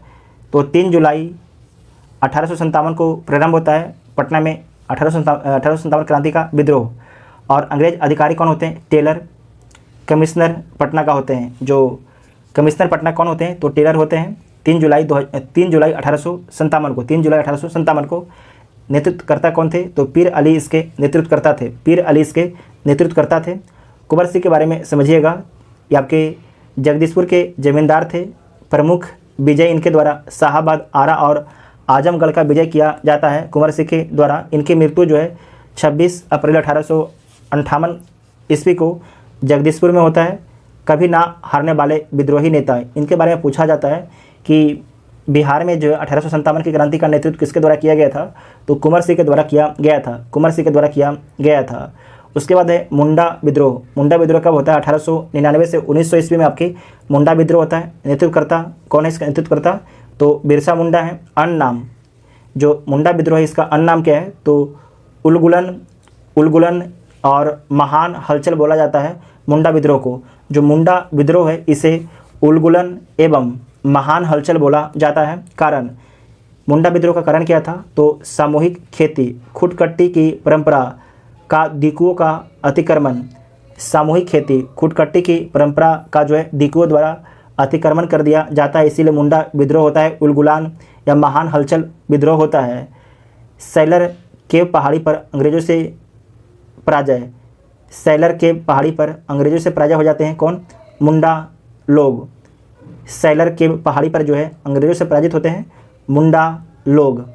नेक्स्ट है बिहार में किसान आंदोलन। बिहार में किसान आंदोलन, तो पहला आपके चंपारण सत्याग्रह। चंपारण सत्याग्रह कब होता है? 1917 में चंपारण सत्याग्रह होते हैं। और चंपारण सत्याग्रह के नेता कौन होते हैं? महात्मा गांधी होते हैं। और चंपारण सत्याग्रह किस लिए होता है? तो तीन कठिया प्रथा का विरोध करने के लिए, तीन कठिया प्रथा का विरोध करने के लिए जो है चंपारण सत्याग्रह होता है। किसान सभा 1922-23 के बारे में समझिए। ये कहाँ पर होता है? तो स्थान मुंगेर में होता है। इसके अध्यक्ष शाह मोहम्मद होते हैं। ध्यान रखिएगा, अध्यक्ष के बारे में पूछा जाता है और कहाँ पर हुआ है? तो मुंगेर में हुआ है। और उपाध्यक्ष कौन है? तो श्री कृष्ण सिंह वे सिद्धेश्वरी चौधरी हैं। किसान सभा 1922-23 के उपाध्यक्ष कौन है? श्री कृष्ण सिंह वे सिद्धेश्वरी चौधरी हैं। सचिव कौन है? तो नंद कुमार सिंह हैं। बिहार प्रांतीय किसान सभा 1929 के बारे में समझिए। इसका जो बिहार प्रांतीय किसान सभा है इसका आयोजन कहाँ पर हुआ है? तो सोनपुर मेला में हुआ है। अध्यक्ष स्वामी सहजानंद सरस्वती हैं। सचिव श्री कृष्ण सिंह हैं। बिहार प्रांतीय किसान सभा के सम्मेलन, प्रथम सम्मेलन है। तो बिहार प्रांतीय किसान सभा के प्रथम सम्मेलन कहाँ पर होता है? सोनपुर में होता है। सहजानंद सरस्वती की अध्यक्षता में कब होता है? 1929 में होता है। द्वितीय बिहार प्रांतीय किसान सभा का सम्मेलन कहाँ पर होता है? तो आपको ध्यान रखना है, द्वितीय बिहार प्रांतीय किसान सभा का सम्मेलन जो है गया में होता है। पहला कहाँ पर होता है? तो सोनपुर में होता है। कब होता है? 1934 में होता है दूसरा। और पहला कब होता है? 1929 में होता है। और इसके अध्यक्षता कौन करते हैं? तो पुरुषोत्तम दास टंडन, वेरी इंपॉर्टेंट है। जबकि जो बिहार प्रांतीय किसान सभा का पहला सम्मेलन था इसके अध्यक्षता सहजानंद सरस्वती कर रहे थे।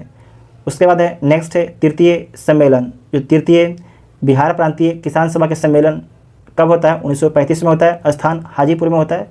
अध्यक्ष स्वामी सहजानंद सरस्वती के नेतृत्व में जो है तृतीय सम्मेलन होता है। नेक्स्ट है बिहार के प्रमुख क्रांतिकारी के बारे में समझिए। तो बाबाजी ठाकुरदास पटना में रामकृष्ण सोसाइटी की स्थापना 1906-07 में की गई। पटना में रामकृष्ण सोसाइटी की स्थापना कब की गई? 1906-07 में की गई। दी मदरलैंड समाचार पत्र का प्रकाशन किसके द्वारा किया गया है? तो द मदरलैंड समाचार पत्र का जो प्रकाशन है बाबा श्री ठाकुरदास के द्वारा किया गया है। नेक्स्ट है सचिंद्रनाथ सन्याल के बारे में समझिए। पटना में अनुशीलन समिति की शाखा की स्थापना 1913 में किया जाता है। बनारस षड्यंत्र के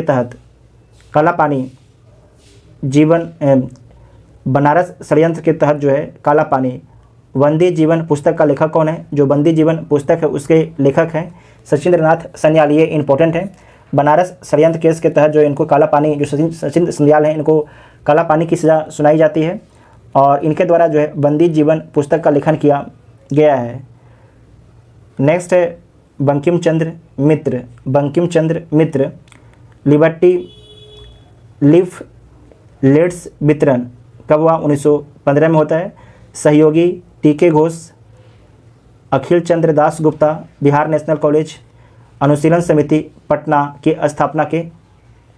पटना शाखा की स्थापना में सहयोग किसका है? तो बंकिम चंद्र मित्र का है। जो अनुशीलन समिति है, अनुशीलन समिति, इसके संस्थापक कौन है? तो बंकिम चंद्र मित्र हैं। इनके द्वारा जो है पटना शाखा की स्थापना की जाती है। पटना शाखा की स्थापना जो है की जाती है अनुशीलन समिति के द्वारा। ठीक है। नेक्स्ट है वैकुंठ शुक्ल। हाजीपुर में क्रांतिकारी गतिविधियों का नेतृत्व किया वैकुंठ शुक्ल ने। फणींद्र घोष की हत्या बेतिया में किसके द्वारा किया जाता है? तो वैकुंठ शुक्ल के द्वारा किया जाता है। किस लिए? लाहौर षड्यंत्र केस के गवाह बनने के कारण मोतिहारी जेल में वैकुंठ शुक्ल को फांसी दे दी जाती है। नेक्स्ट है मुजफ्फरपुर बम कांड कब होता है? तो 30 अप्रैल 1908 को होता है। इसके प्रमुख अभियुक्त हैं खुदीराम बोस और प्रफुल्ल चाकी। लक्ष्य अंग्रेज जज किंग्सफोर्ड की हत्या करना इसका लक्ष्य था। मृत्यु अंग्रेज वकील कैनेडी की पत्नी एवं पुत्री की मृत्यु होता है। मृत्यु इसमें किसका होता है? तो अंग्रेज वकील कैनेडी की पत्नी एवं पुत्री की मौत होता है। परिणाम प्रफुल्ल चाकी आत्महत्या कर लेते हैं और जो खुदीराम बोस हैं इनको फांसी दे दी जाती है। खुदीराम बोस के वकील कौन थे? तो कालिदास बसु थे। बिहार में होम रूल लिंग के बारे में समझिए। बिहार में होम रूल लिंग बांकीपुर पटना में स्थापना जो है 16 दिसंबर 1916 किया गया था। बिहार में होम रूल लिंग की अध्यक्ष मजरूल हक थे। इसके अध्यक्ष कौन थे? मजरूल हक थे। मुजफ्फरपुर शाखा से मजरूल हक का संबंध था और संस्थापक कौन थे? तो जनकधारी प्रसाद। बिहार में जो होम रूल लिंग है इसके संस्थापक कौन है? तो जनकधारी प्रसाद इसके संस्थापक हैं। नेक्स्ट है चंपारण सत्याग्रह 1917। महात्मा गांधी का भारत में प्रथम सत्याग्रह था चंपारण सत्याग्रह 1917। इन कठिया प्रणाली के विरुद्ध में हुआ था चंपारण सत्याग्रह। राजकुमार शुक्ल द्वारा गांधी जी को आमंत्रण दिया गया था लखनऊ अधिवेशन 1916 में कि एक बार आप चंपारण में आइए और वहाँ का जो किसानों की स्थिति है उसे देखिए।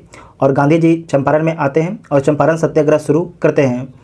प्रमुख आंदोलनकारी कौन कौन थे? राजेंद्र प्रसाद, अनुग्रह नारायण सिंह, मजरूल हक, वज्र किशोर प्रसाद, शंभू शरण थे। शंभू शरण थे। ये सारे नाम याद रखिएगा, नाम बहुत ज़्यादा पूछा जाता है बीपीएससी के द्वारा। नेक्स्ट पॉइंट है चंपारण एग्रेरियन समिति। चंपारण एग्रेरियन समिति का गठन किया जाता है। इसमें इसके जो गठनकर्ता कौन होते हैं? तो एडवर्ड अल्बर्ट गेट होते हैं जो उस समय बिहार के उपराज्यपाल थे। अध्यक्ष कौन होते हैं? एफ जी सलाई। सदस्य कौन कौन होते हैं? Gandhi ji, LC Adami, Krityanand Singh, DJ Reid, वे जी रैनी। इस समिति ने वास्तव में माना कि चंपारण में किसानों का शोषण किया जा रहा है। नेक्स्ट पॉइंट है चंपारण सत्याग्रह में गांधी जी के बारे में समझिए। गांधी जी का पटना आगमन कब होता है? तो 10 अप्रैल 1917 को गांधी जी का पटना में आगमन होता है। मजरूल हक वे बगान मालिक संघ के सचिव जेम्स विल्सन से भेंट करते हैं गांधी जी। मोतिहारी आगमन गांधी जी का कब होता है? तो 15 अप्रैल 1917 को होता है। और बेतिया आगमन कब होता है? तो 22 अप्रैल 1917 को होता है। हजारीमल धर्मशाला में विश्राम करते हैं गांधी जी। इसे नोट कीजिएगा, इंपॉर्टेंट पॉइंट है बेतिया में। उसके बाद है चंपारण एग्रेरियन एक्ट कब आता है? 1918 में पारित किया जाता है। मोतिहारी आश्रम का शिलान्यास गांधी जी के द्वारा कब किया जाता है? तो 24 मई 1918 किया जाता है। 24 मई 1918 किया जाता है। बिहार में असहयोग आंदोलन के बारे में समझिए। तो समर्थन में 6 अप्रैल 1919 को बिहार में हड़ताल होता है। महात्मा गांधी द्वारा बिहार में जो है राष्ट्रीय महाविद्यालय वे बिहार विद्यापीठ का उद्घाटन किया जाता है। कब? 6 फरवरी 1921 को। 6 फरवरी 1921 को। प्रिंस ऑफ वेल्स के पटना आगमन कब होता है? तो 22 दिसंबर 1921 को। जब प्रिंस ऑफ वेल्स के पटना आगमन होता है तो उस समय पटना में हड़ताल का आयोजन किया जाता है। प्रमुख नेता कौन है बिहार में असहयोग आंदोलन के? तो शाह मोहम्मद जुबैर है, मुंगेर से इनका संबंध है। गुलाम इमाम पटना से इनका संबंध है। गोरख प्रसाद मोतिहारी से इनका संबंध है। डॉक्टर राजेंद्र प्रसाद, धर प्रसाद यादी जो हैं इन सभी का संबंध बिहार में असहयोग आंदोलन से था। नेक्स्ट है बिहार स्वराज दल का गठन कब किया गया था?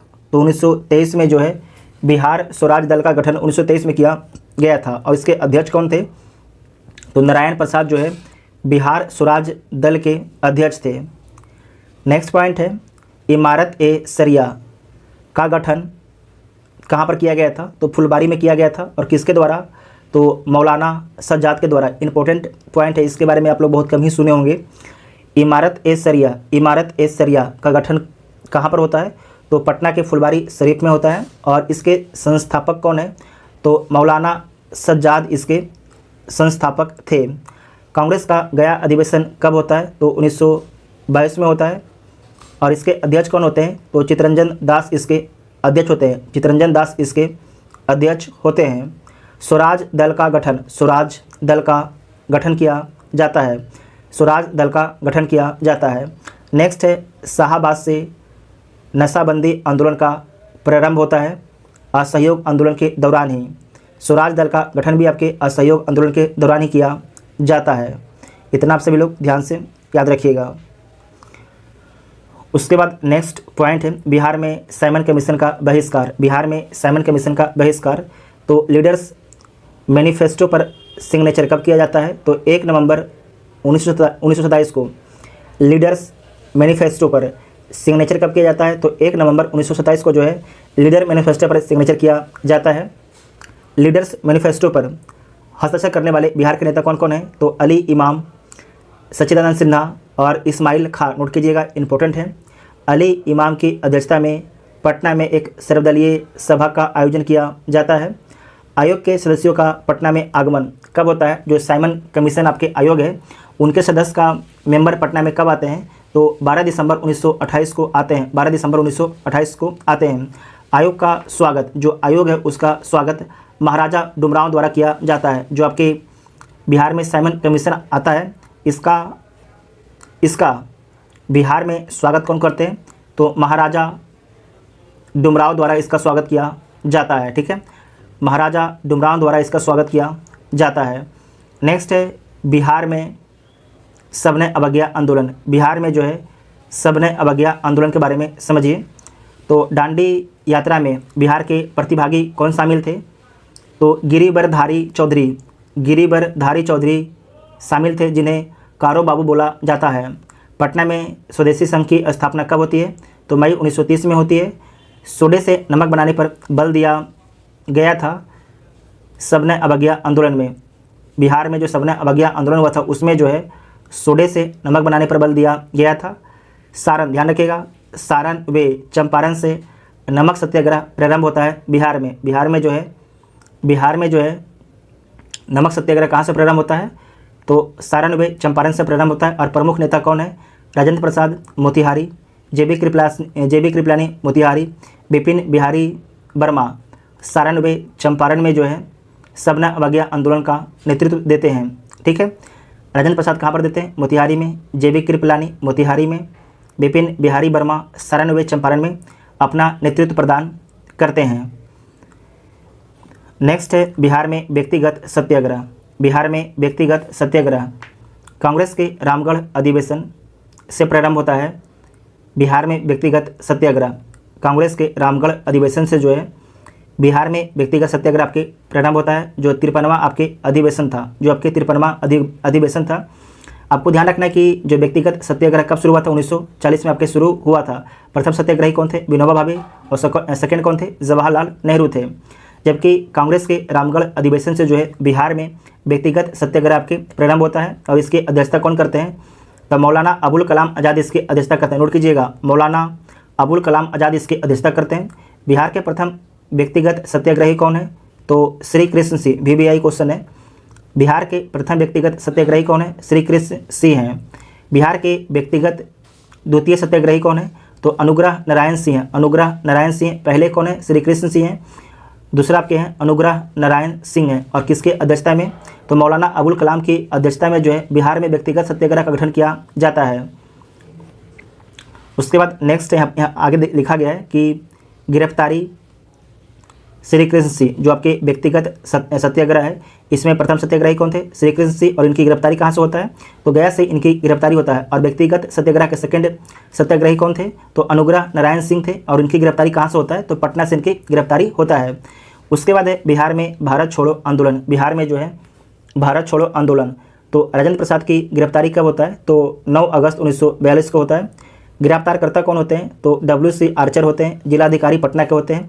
और जो राजेंद्र प्रसाद है इन्हें किस जेल में रखा जाता है? तो बांकीपुर जेल में रखा जाता है। महाधिवक्ता बलदेव सहाय के द्वारा त्याग पत्र दे दिया जाता है जब भारत छोड़ो आंदोलन प्रारंभ होता है बिहार में।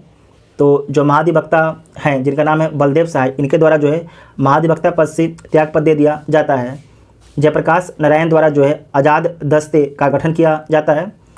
राजविलास जंगल नेपाल में, कहाँ पर जो है जयप्रकाश नारायण के द्वारा आज़ाद दस्ते का गठन किया जाता है? तो राजविलास जंगल नेपाल में किया जाता है। बाद में इनकी गिरफ्तारी भी हो जाती है नेपाल सरकार के द्वारा अंग्रेजों के कहने पर। छात्रों द्वारा कांग्रेस प्रस्ताव का समर्थन किया जाता है और इसका समर्थन जो है अंजुमन इस्लामिया हॉल में दिया जाता है। छात्रों द्वारा जो है कांग्रेस प्रस्ताव का समर्थन, जो भारत छोड़ो प्रस्ताव है, बिहार में भारत छोड़ो जो प्रस्ताव है उसका समर्थन छात्रों के द्वारा जो है अंजुमन इस्लामिया हॉल में दिया जाता है। महिला चरखा क्लब द्वारा आपके जुलूस निकाला जाता है कदम कुआं पटना में। इसकी अध्यक्षता कौन कर रही थी? तो श्रीमती भगवती देवी। नोट कीजिएगा, पूछा जाता है कि श्रीमती जो भगवती देवी हैं इनका जो संबंध है किस आंदोलन से? तो भारत छोड़ो आंदोलन से इनका संबंध है। बिहार में भारत छोड़ो आंदोलन से इनका संबंध है। ये कौन है? श्रीमती भगवती देवी कौन है? तो राजेंद्र प्रसाद की बहन है। जयप्रकाश नारायण द्वारा जो है ध्रुव दल की स्थापना की जाती है। ये भी पूछा जाता है कि जो ध्रुव दल है इसकी स्थापना किसके द्वारा किया जाता है? तो जयप्रकाश नारायण के द्वारा किया जाता है। नेक्स्ट है पटना सचिवालय गोलीकांड कब होता है? तो 11 अगस्त 1942 को होता है। अभियुक्त WG आर्चर उस समय जिलाधिकारी पटना के थे और इसमें जो गोलीकांड होता है 7 छात्रों की मृत्यु हो जाती है। पटना सचिवालय गोलीकांड के शहीद छात्र कौन कौन है? तो इसमें आपके जो गोलीकांड होता है उसमें 7 जो आपके स्टूडेंट हैं वो शहीद हो जाते हैं। तो जो आपके 7 जो स्टूडेंट है शहीद होते हैं उनका नाम इस प्रकार है। उमाकांत प्रसाद सिन्हा नरेंद्रपुर सारण के रहने वाले थे। राजेंद्र सिंह बनवारी चक के रहने वाले थे, बनवारी चक सारण के। जगपति कुमार खरारी औरंगाबाद के रहने वाले थे। सतीश प्रसाद झा खड़हरा भागलपुर के रहने वाले थे। गांव का नाम लिखा होता है खड़हरा, ठीक है। राम गोविंद सिंह दशरथ गांव के रहने वाले थे, इनका संबंध पटना डिस्ट्रिक्ट से था। उसके बाद देवी पद चौधरी सिलहट गांव के रहने वाले थे और जमालपुर डिस्ट्रिक्ट से। उसके बाद है रामानंद सिंह शहादत नगर के रहने वाले थे और पटना डिस्ट्रिक्ट से इनका संबंध था। परीक्षा दृष्टि से कुछ प्रश्न देख लीजिए। श्री कृष्ण सिंह के नेतृत्व में बिहार में प्रांतीय सरकार का गठन कब होता है? तो 2 जनवरी 1946 को होता है। बिहार प्रांतीय किसान सभा 1929 के संस्थापक कौन है? तो श्री कृष्ण सिंह आपके संस्थापक हैं। राजकुमार शुक्ल के गांव का नाम क्या है? तो मुरली भरहवा है। क्या है? मुरली भरहवा है। तो जितना भी आपके हिस्ट्री का पॉइंट था, प्राचीन बिहार, मध्यकालीन बिहार और मॉडर्न बिहार, आधुनिक बिहार, उन सभी तीनों पॉइंट को, तीनों जो आपके पार्ट था, इन तीनों पार्ट को डिस्कस कर लिया गया है। देखिए, हम आप लोग को सलाह देंगे कि जो मॉडर्न इंडिया है इस पार्ट में उतना बढ़िया मॉडर्न इंडिया नहीं था, जो आपको फैक्ट सही बोल रहे हैं, मॉडर्न इंडिया इतना बेहतर नहीं है। तो आप ऐसा कीजिए कि अपने चैनल पर एक मॉडर्न इंडिया का वीडियो अपलोड हुआ है, कल अपलोड हुआ है, उसे आप सभी लोग जाके देख लीजिए। तो वहाँ से आपका कोई भी क्वेश्चन नहीं छूटेगा, क्योंकि जो ये वीडियो है इससे मॉडर्न इंडिया कवर हुआ है, लेकिन 100% नहीं कहा जा सकता है, क्योंकि यहाँ से क्वेश्चन छूट सकता है। तो आप सभी लोग से हम रिक्वेस्ट करेंगे कि आप लोग जाइए उस वीडियो को ज़रूर देखिए, और इसका PDF को टेलीग्राम ग्रुप से आप लोग डाउनलोड कर सकते हैं, जिसका लिंक आपको डिस्क्रिप्शन में दिया गया है। Thank you.